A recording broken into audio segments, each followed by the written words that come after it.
Assalamualaikum warahmatullahi wabarakatuh. Alhamdulillahirabbil alamin wa bihi nasta'inu ala umuri dunya waddin. Wassalatu wassalamu ala asrofil anbiya'i wal mursalin wa ala alihi wa sahbihi ajma'in.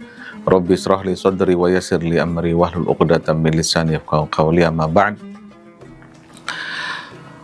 Para sahabat Poskomedia, kita kembali lagi bertemu dalam Kultum One Day One Hadis, bagian daripada program Malang Poskomedia di selama bulan suci Ramadan, untuk mengisi kajian, mengisi saling sharing menjelang berbuka puasa.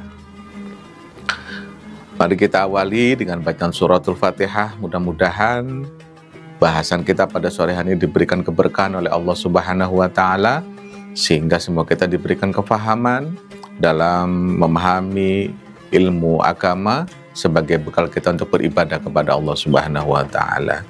Ila hadratin Nabi Mustafa Muhammadin sallallahu alaihi wasallam, summa ila hadratin ikhwan min al-anbiya wal mursalin wa syuhadi wa sholihin wa sahabati wa tabi'in wa ulama ilmu wa jami'in minal muqarrabin fi Syabdul Qadir Jailani wa hadrati Asymasyari wa furihi wa auladihi summa jami'in.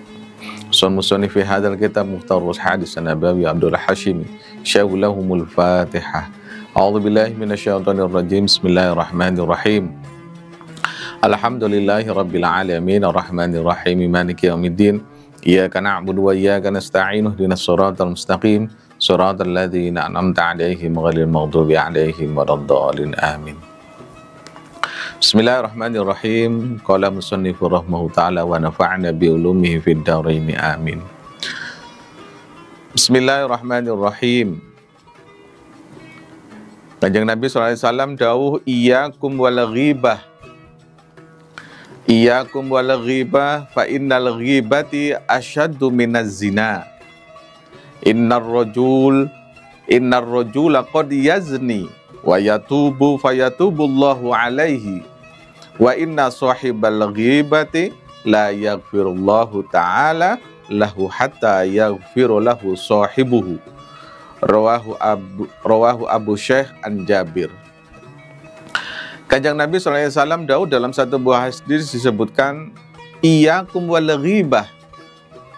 Iyyakum wa diusira kabeh wal ghibatu ing perbuatan ghibah.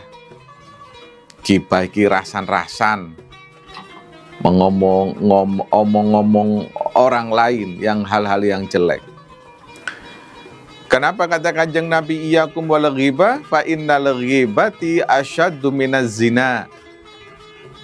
Fa innal ghibati stuhune perbuatan ghibah, mengomongi orang lain yang jelek-jelek, iku asyaddu minaz zina. Iku asyaddu luwih nemen minaz zina, saking perbuatan zina. Zina itu sudah begitu beratnya perbuatan itu, tapi ghibah itu lebih nemen daripada perbuatan zina. Loh, kenapa ghibah itu lebih nemen daripada perbuatan zina? Kata Kanjeng Nabi, innar rajula qad yazni wa yatubu. Innar rajula stuhune wong lanang iku qad yazni, yang orang telah berbuat zina, wa yatubu, dan dia bertaubat. Fayatubullahu alaihi, kemudian akibat pertaubatan itu fayatubu mokon rima pertaubatan Allah sapa Allah alaihi ingatasi rojul. Nah, kalau orang berbuat zina, dia cukup hanya bertaubat kepada Allah, kemudian Allah memberikan taubatnya. Tapi wa in sahibal ghibah, nah ini, wa in sahibal ghibati, dan wong kang sing ngelakoni ghibah, kata Kanjeng Nabi, la yaghfirullahu ta'ala, Allah tidak akan memberikan maghfirah, tidak akan memberikan ampunannya lahu maring rajul sing zina iku, sing ghibah iku mau, hatta yaghfirullahu lahu sahibu, hatta sehingga yaghfiro nyepuro lahu maring napa iki wong sing ghibah mau sahibuhu sapa? Wong sing kang digibahi ku mau. Rawahu Abu Syekh an Jabir. Jadi jelas ghibah itu perbuatan yang lebih berat daripada perbuatan zina. Kok bisa? Makanya kata Kanjeng Nabi, kalau orang berbuat ghibah, ini ada dampak sesama manusia. Kalau dia berzina, dia hanya cukup bertaubat kepada Allah, kemudian dia mau bertaubat, kemudian Allah memberikan ampunannya kepada orang yang bertaubat itu tadi. Tapi bagi orang yang ghibah, fa inna sahibul ghibatu la yaghfirullahu ta'ala lahu hatta yaghfirullahu sahibuhu. Selain dia bertaubat kepada Allah, tapi dia juga harus meminta maaf kepada orang yang dighibai, kepada orang yang diomongi. Kalau zina hanya hubungan vertikal dengan Allah, dia minta maaf, dia minta ampunan kepada Allah, Allah akan ampuni.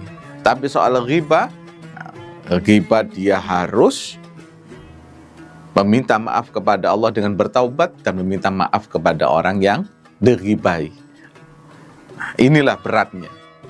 Nah, kan bagaimana kita memohon maaf kepada orang yang dighibai. Ini hati-hati, apalagi ini bulan suci Ramadan. Bagaimana bulan suci Ramadan ini bagian daripada kita untuk belajar menjaga hawa nafsu, salah satunya menjauhi ghibah, menjauhi omong-omong yang tidak baik kepada orang lain. Cirinya ghibah itu apa? Cirinya ghibah itu kalau orang yang diomongi itu tidak enak hati, berarti itu isinya ghibah. Berarti hal-hal yang buruk yang dibicarakan. Pernah salah satu riwayat disebutkan, Kanjeng Nabi pernah ditanya oleh para sahabat, Kanjeng Nabi, ghibah, kalau memang yang disampaikan itu benar secara realita, bahwa orang yang bersangkutan adalah punya sifat A, B, C, D, A, B, C, D, bagaimana Kanjeng Nabi? Kata Kanjeng Nabi, ya, itu akan menjadi ghibah, akan menjadi bahan perguncingan, omongan yang tidak baik. Meskipun benar, dia punya sifat yang buruk, macam-macam diomongkan, ya itu menjadi ghibah. Tapi kalau salah, itu akan menjadi fitnah. Nah itulah timbulnya menjadi fitnah. Lebih banyak belakangan ini, ghibah itu lebih banyak tambahannya, sehingga menjadi fitnah. Makanya kenapa? Ghibah itu perbuatan yang lebih nemen daripada perbuatan zina. Karena dampaknya yang begitu hebat. Karena soal omongan. Kata dalam satu buah riwayat disebutkan, kalau dalam mahfudzat biasanya disebutkan salamatul insan fi hifdzil lisan. Selamatnya manusia karena menjaga lisannya. Kalau sekarang bukan hanya soal lisan, tapi juga bagaimana menjaga jari. Sekarang sudah zamannya media sosial, zamannya digital, sehingga seringkali orang berghibah bukan hanya melalui lisan, tapi juga melalui media sosial yang ketak-ketik melalui jarinya. Karena itu sekarang bukan hanya lisan yang perlu dijaga, tapi juga jari yang perlu dijaga agar kita tidak menggibahi orang lain. Ghibah selama Ramadan itu juga akan mengikis pahala-pahala kita orang yang lagi berpuasa. Memang tidak membatalkan puasa, tapi kalau ghibah terus dilakukan akan mengikis dosa-dosa kita. Dan ghibah juga akan menjadikan kita menjadi orang yang rugi nanti ketika di akhirat kelak nanti. Misalnya ada orang yang ghibah, orang yang dizolimi kepada kita, kemudian ketika di akhirat kelak nanti, fi yaumil mahsyar, harus dimintakan pertanggungjawabannya, kita sebagai orang yang menggibahi orang lain, kemudian orang tadi meminta pertanggungjawaban kita. Apa yang akan kita berikan ketika di yaumil mahsyar nanti, di hari pertanggungjawaban nanti? Ada orang yang punya begitu pahala, yang punya ganjaran yang begitu besar, tapi ketika ada orang yang meminta pertanggungjawabannya ketika di dunia dia melakukan ghibah dan belum meminta maaf, apa yang akan diberikan? Pasti dia akan memberikan pahala yang dimilikinya kepada orang yang dizolimi tadi. Kalau ada satu, kalau ada dua, kalau ada tiga, sehingga habis pahala dia ketika fi yaumil mahsyar, sehingga akhirnya dia menjadi orang yang merugi, kata Kanjeng Nabi. Karena itu perlu hati-hati dalam menjaga lisan. Ghibah kepada menggibahi orang lain, mengomongkan, membicarakan orang lain yang buruk, hati-hati. Karena itu lisan perlu dijaga. Salamatul lisan fi hifdzil lisan. Karena itu jauhi perbuatan ghibah. Mumpung di bulan suci Ramadan, ayo kita belajar menjaga lisan kita daripada hal-hal yang tidak diinginkan. Daripada menggibah orang lain, lebih baik tidur. Karena naumu sho'imun ibadah.